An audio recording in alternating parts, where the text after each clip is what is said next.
Hi, I'm still alive. Sorry it's taken so long to get this video out, but playing through Final Fantasy V doesn't just happen overnight, I'm afraid. Thanks to the people who sent messages asking when the updates were coming. It's good to know that, people are actually watching this stuff. So, on with the show.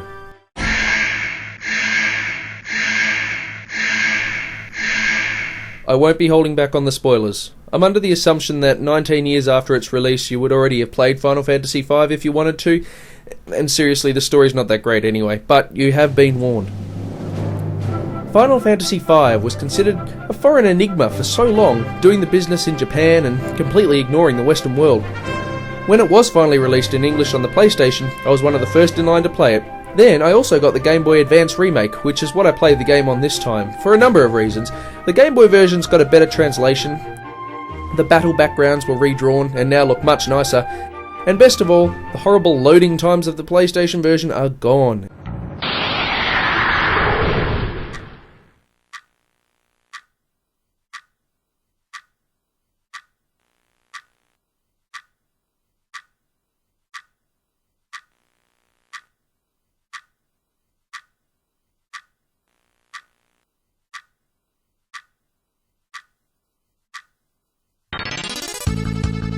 It's also a nice touch to have the characters' portraits accompanying their words. It gives you a bit more connection with them.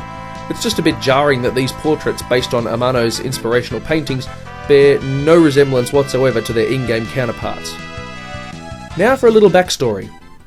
Long, long ago, an evil wizard named Enuo gained control over a mysterious power known as the Void, which he was going to use to destroy the world. It's kind of like the Nothing in the never-ending story. Enuo was defeated by 12 warriors, and it was decided that to hide this dangerous void, the world's crystals would be split in two. Once this happened, the entire world was divided into two alternate dimensions, with the void being kept in between the worlds, within a dimensional rift. Hundreds of years later, in one of the two worlds, the people had been imprisoning the souls of evil people into the trees of the Forest of Moor. They had injected so much evil into one tree, however, that it grew a consciousness of its own and became a powerful and evil warlock known as Exdeath. Exdeath found a way to cross the dimensions, and travelled to the other world to try and gain the power of the Void. He was hunted down by 4 warriors from his own world, who used the power of the 4 crystals to trap him in the other world. Satisfied that Exdeath wouldn't be causing any more trouble, the warriors returned home. Anyway, all that happened 30 years before the main story of Final Fantasy V. We start the game with our wandering hero Bartz and his faithful chocobo Boko, and after witnessing a meteor crash, he soon joins up with the Princess Lena and Galof, an old man with amnesia. Very soon after, they fall in with a band of pirates, and eventually they're joined by the pirate leader, Faris. So there we have our party of adventurers ready to go on adventures. We soon learn that the crystals are smashing into pieces, one by one, and if they can't be saved, not only will the laws of nature cease to function, but Exdeath would once again be set free. Overall, the story is okay, but it's very simplistic. It's basically, there's the baddie, let's go kill him and save the world. And that's about it. There aren't many plot twists to speak of, although years before people were crying about a lead character's death in Final Fantasy VII, it happened to poor Galof here. About 2/3 of the way through the game, Exdeath kills him.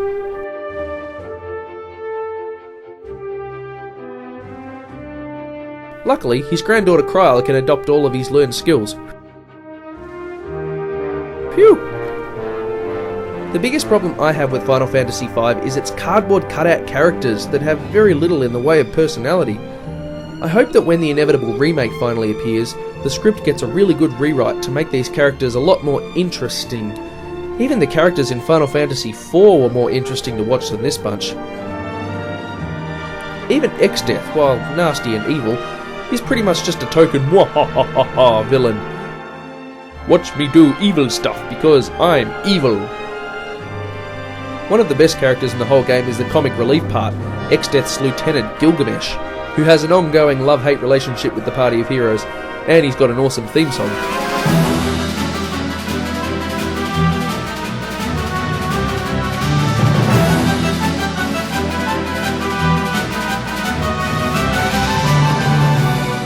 He made a triumphant return, of course, as a summon in Final Fantasy VIII, a pirate king in Final Fantasy XI, and an awesome secret double boss battle in Final Fantasy XII.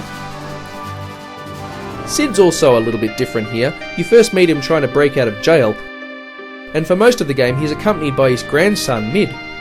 Let's have a quick chat about Sid. For those who are unfamiliar with the Final Fantasy traditions, every game has a character called Sid, and is usually the one who ends up supplying the heroes with some kind of airship.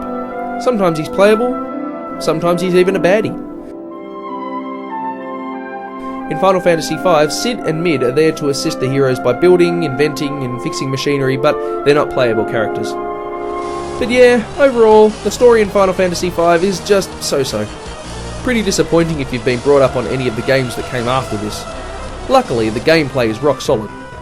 Like in Final Fantasy 1, 2, 3 and 10-2, you have a single party that you use throughout the entire game, more or less, so you never have to worry about swapping characters in and out. Instead, you give them a job. It's very much like the system in Final Fantasy 3, but it's much more fleshed out and with a lot more customization possibilities. The amount of micromanagement that you can do to your party is almost unparalleled in the entire Final Fantasy series, and it's this complexity that was apparently the reason the Super Famicom version was never translated into English. Westerners just aren't intelligent enough to deal with stuff like this, apparently. As with most old school RPGs, there are times in the game when the story just has to be put on hold and you've got to go and grind some levels. In this game, not only do your characters gain experience to level them up, but they need to grind ability points as well to level up their jobs. Once you get to the final zone, you can farm for ridiculous amounts of ABP to level your jobs up for the final battle. Check out these mover enemies.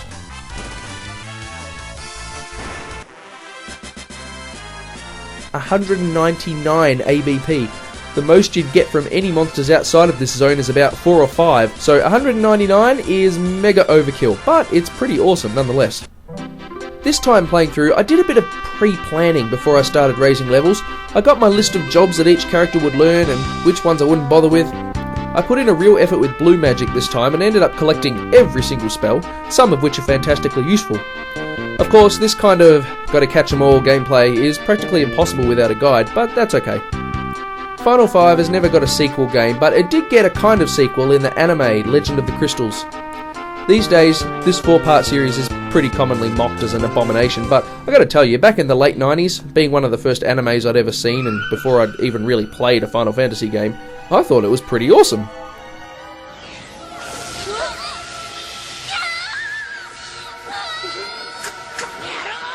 It follows its own story 200 years after the end of Final 5, and the only returning character is Mid, who meets the heroes as a ghost.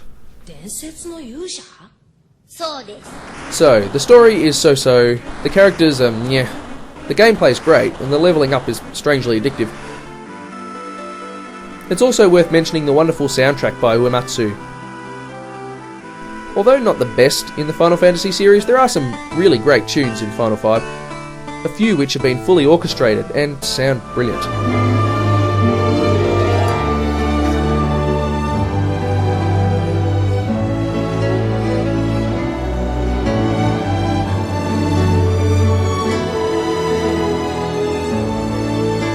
So bottom line, is Final Fantasy V worth playing? If you enjoy RPGs, definitely. There's a lot of possibility for nerdy micromanagement, but as far as following an engaging story, it's pretty weak. I feel like it has the potential to be great, and I'm hoping that if it gets reimagined on the 3DS or the PlayStation Vita, Square Enix do a good rewrite. Then it might live up to the rest of the series.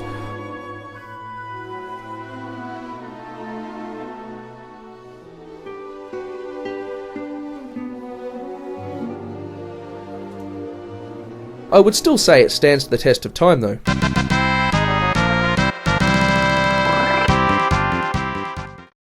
Next week, it's back to Castle Dracula. A couple of nightmares, and a new franchise is born. Peace out.